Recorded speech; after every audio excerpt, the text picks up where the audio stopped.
Salut à tous, les filles, les garçons, bienvenue chez RCCry74. Aujourd'hui dans cette vidéo, je vais vous parler d'un véhicule un peu vintage pour moi. C'est un véhicule qui est sorti en partir des années 2007-2008, puisqu'il s'agit d'un crawler, l'Axial SCX-10, première génération. Ce véhicule, donc, moi celui que je vais vous présenter, il y a eu quelques modifications dessus. Au niveau carrosserie, j'ai mis une option sur le treuil et une nouvelle télécommande. Donc, d'origine, nous avons une carrosserie de Toyota Hilux de couleur grise qui était très bien représentative du véhicule, qui était très beau coloris avec des super beaux autocollants, etc. Donc moi, je vais vous la montrer sans la benne arrière, bien sûr. Donc voici la carrosserie d'origine. Elle était super bien et elle était très costaud à l'époque, hein. Je peux vous le garantir, hein. Donc ça, c'était la carrosserie d'origine qui était sur l'Axial. Malheureusement, moi, donc elle a cassé au niveau de la benne arrière là, en haut dans le coin et en bas. Donc du coup, j'ai décidé de la remplacer par une carrosserie Proline de Ford F-150. Tac, que voici. Une belle carrosserie de Ford F-150 et il a une meilleure gueule comme ça. J'ai récupéré l'arrière de l'Axial SCX-10 d'origine avec donc les arceaux en plastique ici que j'aime très bien, le petit réservoir qui est dessiné ici en plastique aussi, et on a une vraie roue de secours. Voilà, tout simplement. Donc carrosserie donc Proline couleur noire. Rien à dire là-dessus pour le moment, il n'a pas tourné beaucoup avec, hein. Mais là je vais le remettre en route justement pour un abonné de la chaîne puisqu'il va venir m'accompagner lors des runs en crawler. Ça c'est au niveau carrosserie. On va parler du châssis. Au niveau châssis, nous avons un véhicule de type échelle, c'est-à-dire qu'on a on a exactement à peu près la même forme qu'un châssis de Traxxas. Un châssis de type échelle. La seule différence c'était qu'à l'époque en 2008, ce crawler là c'était un 4x4 permanent. 4x4 permanent, c'est-à-dire que lorsqu'on va rouler à petite vitesse ou à grande vitesse, on va entendre un ce bruit là. Donc là c'est-à-dire que le 4x4 était toujours enclenché. Donc moi l'option que j'ai mis dessus c'était un treuil avant seulement. J'ai mis un petit treuil à l'avant puisque d'origine donc il n'y en avait pas. Et moi j'allais beaucoup, on va dire, où il y avait des arbres ou un peu des ronces, etc. Et que des fois j'étais avec des collègues et les collègues ils étaient embourbés ou ils étaient retournés puis ils n'avaient pas de treuil. Alors du coup j'ai dit bon ben je vais prendre un treuil et je vais le mettre dessus. Donc je vais vous présenter tout de suite, enfin vous faire voir un peu plus près le châssis. Le châssis, le voici. Donc, au niveau de l'avant, nous avons un magnifique pare-choc avec des plaques en alu. Pare-choc un peu gros, je trouve, pour ma part, hein, parce que lorsqu'on vient taper des grosses souches ou des gros cailloux, ça tape là-dessus, c'est pas bon. Et puis, le problème là-dessus, le pare-choc, regardez comment il fait, hein. C'est vraiment pas bon du tout, hein. C'est le plastique, on le voit là, le plastique qui tient le pare-choc à l'avant. Hop là, est-ce que je vais arriver à vous le montrer? Il y a un petit plastique du pare-choc, il est vraiment, ça tient sur, ouais, on va dire, quelques centimètres, hein. Donc ça, c'est pas le top. Nous avons d'origine deux feux LED sur ce pare-choc avant. Lorsque le véhicule est allumé, les deux feux restent allumés en continu. Pareil pour l'arrière, deux petits feux LED carrés, ou ronds. Non, deux petits feux ronds, oh là là, attention.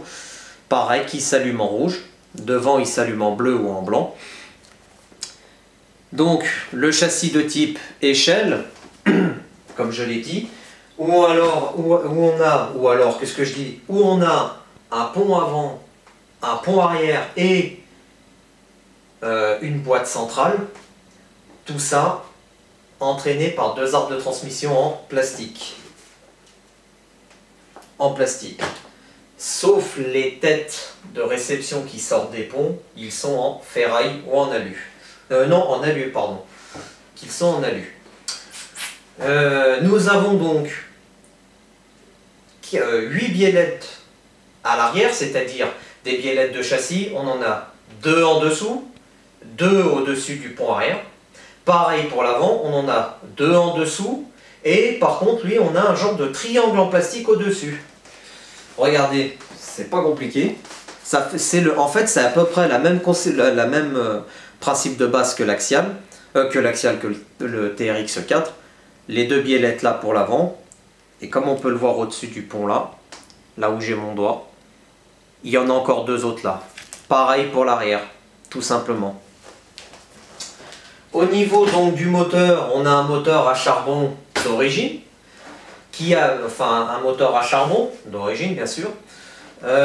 Si je ne m'abuse, attendez que je vous dise pas de conneries. Ah bien là. C'est à combien de tours? Je ne sais plus les tours exacts. Il me semble que d'origine c'est un 26 tours je crois. N'hésitez pas à me rectifier dans la vidéo parce que j'ai plus la boîte malheureusement. J'ai encore la notice, mais je crois que dans la notice ils n'en parlent pas du moteur. Donc moteur d'origine. Bien évidemment j'ai gardé l'électronique d'origine. Donc puisque l'électronique d'origine on peut mettre un accu NiMH ou un accu LiPo 2S maximum. Si vous voulez passer en 3S pour avoir plus d'autonomie de jeu, il faut changer.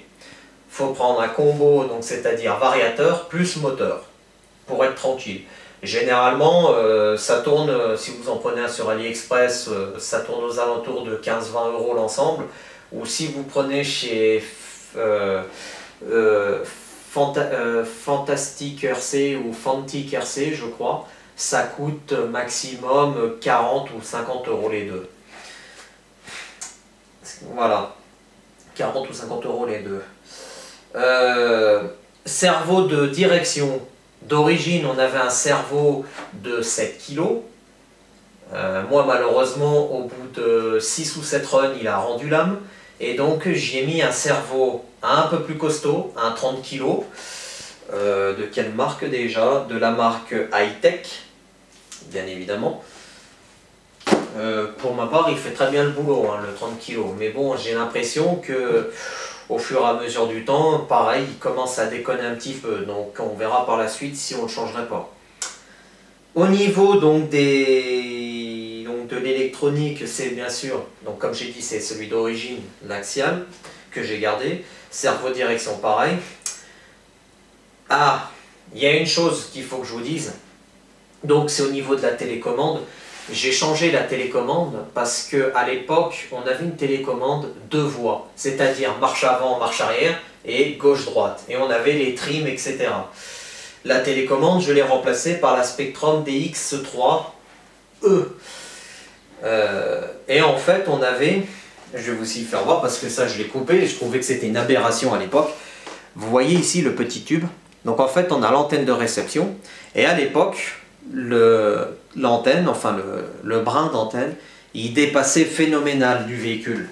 C'est-à-dire que lorsque je mettais la carrosserie, avec le tube, on en était à là. Et quand on prenait des tonneaux ou quoi que ce soit, l'antenne s'écrasait et du coup c'était foutu. Donc moi j'ai coupé le brin d'antenne et j'ai remis un tube un peu plus court qui arrive à hauteur de carrosserie, tout simplement, un tout petit peu en dessous. Comme ça, si le véhicule se retourne, ça écrase pas le brin d'antenne et ça évite de casser le récepteur. Enfin, le brin du récepteur, tout simplement. Au niveau des suspensions, alors là par contre, on est à l'époque, c'était très mou. Je me suis dit, mais purée, c'est bien un mou de chez mou. Et donc moi à l'époque j'avais mis une huile d'amortisseur très dure et là c'était vraiment pour faire de la piste et ça n'allait pas du tout, il accrochait pas. Donc là en fait j'ai redémonté les amortisseurs, donc bien sûr amortisseurs d'origine, où on peut régler les tensions des ressorts avec les petits écrous. Donc moi j'ai basculé en huile Traxxas, j'ai mis de la CST 300 dedans. Comme la même huile que le TRX 4. Et vous voyez, pour ma part, je trouve que c'est raide, enfin c'est un petit peu raide, mais c'est pas non plus c'est pas non plus ferme. Donc pour ma part, ça va super bien. Au niveau des pneus, donc ça bien sûr, ça tombe très bien que j'ai gardé les pneus puisque c'est les pneus d'origine, hein, vu que j'ai pas beaucoup roulé avec. Hop, on a les magnifiques dessins des pneus, ce sont donc les pneus Axial 2016, hein. AX1 2016. C'est du 1,9 par 4,3. Alors là, bien sûr, ils ont roulé, hein. Donc, là, il y a plus de la mousse, c'est complètement désagrégé, il n'y a plus rien dedans. On appuie dessus, ça fait vraiment poète-poète, hein. Là, il faut que soit que je change la mousse dedans, ou que je change les pneus tout simplement avec la mousse. On verra, puisque je veux le remettre un peu en l'état, ce véhicule, j'ai dit. Le support d'accu, il se trouve au-dessus du cerveau de direction et au-dessus de l'électronique. Elle est ici, la platine de l'accu. Elle est tenue par deux velcro, tout simplement. On a bien sûr ici les plots pour la carrosserie, pour régler la carrosserie en hauteur, devant et derrière. Au niveau donc de l'emplacement de l'accu, ouais, le centre de gravité a été baissé, hein, parce que normalement, moi j'aurais peut-être mieux vu la platine de l'accu derrière, pour faire du poids derrière, parce que quand on grimpe un peu des rochers ou quoi que ce soit, le cul a tendance à, ou même en descente, je veux dire, pardon, pas en montée mais en descente surtout, le cul a tendance à se lever assez facilement puisqu'il n'y a pas de poids derrière. Il n'y a pas de poids. Donc 4x4 permanent bien évidemment, donc il n'y a pas de petite vitesse, grande vitesse, sans rien sur ce véhicule. La dernière chose que j'ai à dire sur ce véhicule, qu'est-ce que c'est? Au niveau des ponts, je dis bien au niveau des ponts, j'y ai mis de la graisse qui résiste à l'eau, donc la graisse de couleur bleue. Alors là, on va me dire, on va crier à la polémique, enfin la polémique, enfin pas la polémique, mais on va crier en disant ouais non, c'est pas comme ça qu'il faut faire. Moi en fait les ponts, donc je les ai démontés un par un, je les nettoie et je remets donc bien évidemment de la graisse où il y a les pignons. Moi, pour ma part, hein, je parle, attention, pour ma part, je préfère bien mettre de la graisse où il y a les pignons pour éviter que la flotte rentre dedans et vienne me bousiller tout ce qui est les roulements du pont et surtout éviter de me gripper les pignons. Parce que j'y ai vu sur un autre axial où comment dire, un ancien copain à moi qui a fait, qui a mis très peu de graisse, et ben il a flingué ses ponts comme ça. Donc voilà, moi je préfère tout bourrer en graisse, comme ça je suis tranquille pendant un moment.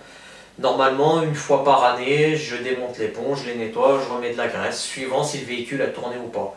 Là, je ne vais pas y faire puisque le véhicule, ça fait depuis un petit moment qu'il n'a pas tourné.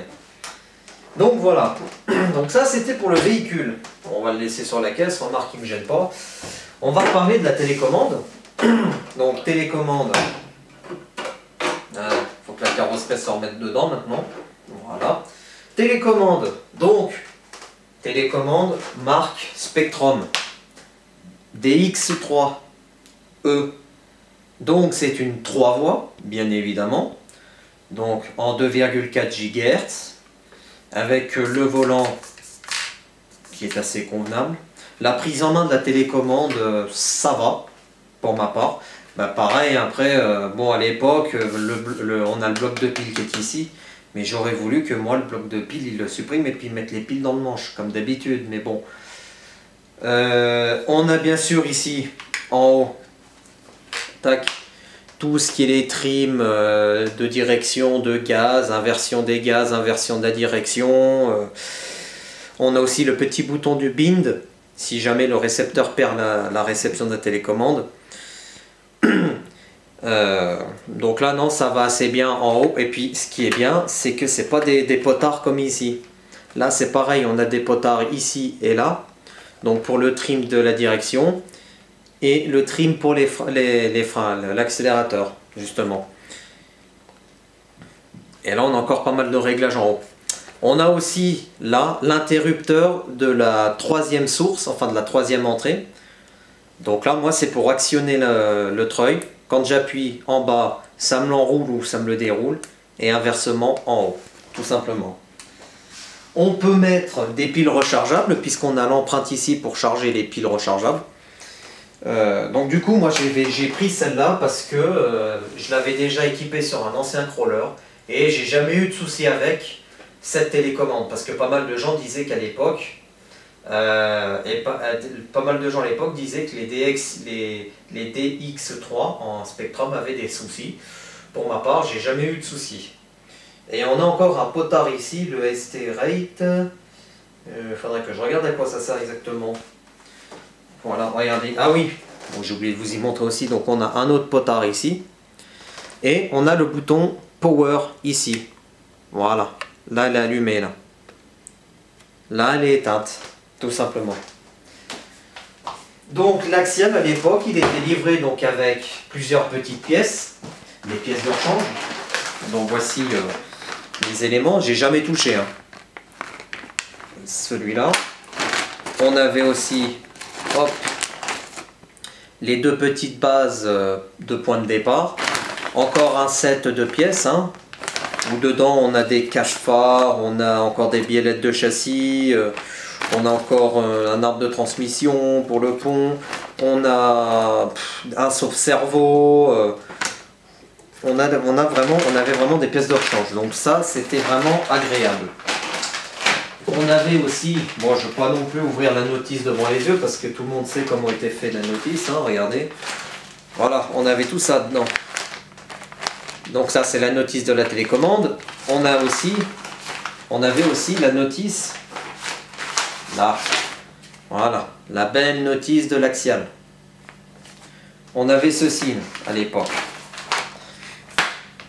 Bien sûr, la notice, elle était en anglais et en français. En anglais et en français. Voilà. Donc, pour ma part, comme je disais, c'est un véhicule un peu vintage. Il fallait que j'en parle parce que c'est un véhicule que j'ai depuis 2008. Donc, il a 10, 11... il a 13 ans, pardon. Il commence à avoir un peu d'âge, mais on le voit toujours aujourd'hui, il est toujours remis au goût du jour. Et ce qui est pas mal sur ce véhicule, on peut adapter des pièces d'Axial SCX2, voire même des pièces de SCX3 dessus.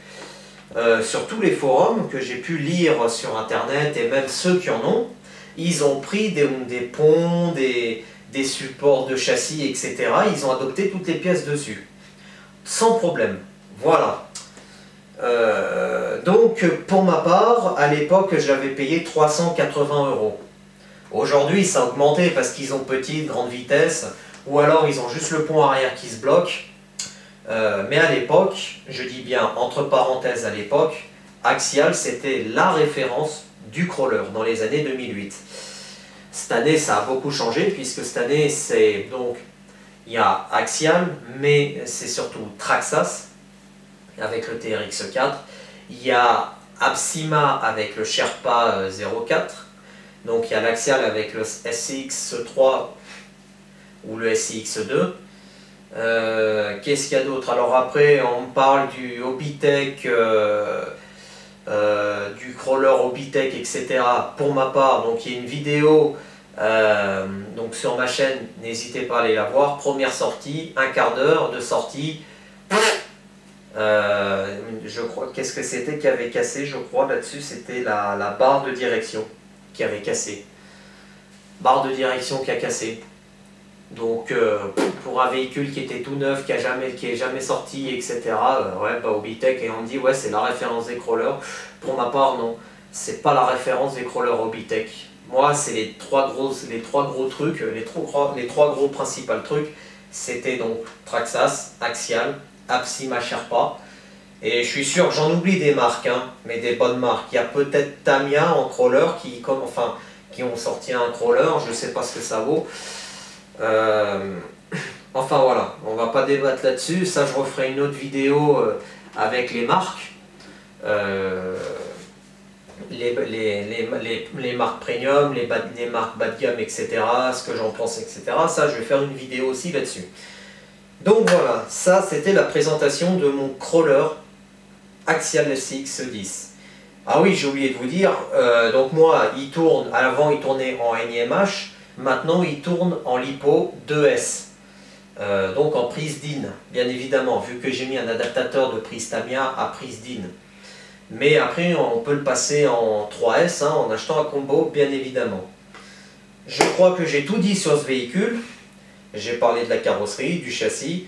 J'ai pas non plus, voilà, j'ai juste fait le tour en général du véhicule, puisqu'il y a d'autres chaînes qui en parlent de ce véhicule. Et moi, il est hors de question que j'en parle pendant 1 heure. Ça sert à rien du tout. C'est pas pour, je veux pas vous endormir devant les écrans. Vous avez peut-être autre chose à faire qu'à m'écouter, à faire blablabla. Donc, voilà, c'est tout ce que je voulais dire. Et bien moi, je vous souhaite à tous une bonne après-midi, parce que là, nous sommes l'après-midi. Faites attention à vous. Amusez-vous bien avec vos véhicules. Et moi, je vous dis, on se retrouve très prochainement, donc, pour des vidéos encore avec le X-Max. Une vidéo encore avec la carrosserie de chez Elsace Body. Je vais vous expliquer pourquoi en fait j'ai eu un petit souci avec, pas au niveau de la découpe, hein, mais je vous en parlerai dans la vidéo. Et puis bien sûr il faut que je fasse la vidéo du blabla de la chaîne, puisque ça fait 4 mois d'existence, enfin 4 mois, ça fait 4 mois que j'ai pas fait de blabla de la chaîne, donc je vais en faire une aussi et puis refaire une petite mise au point. Voilà, à plus la compagnie.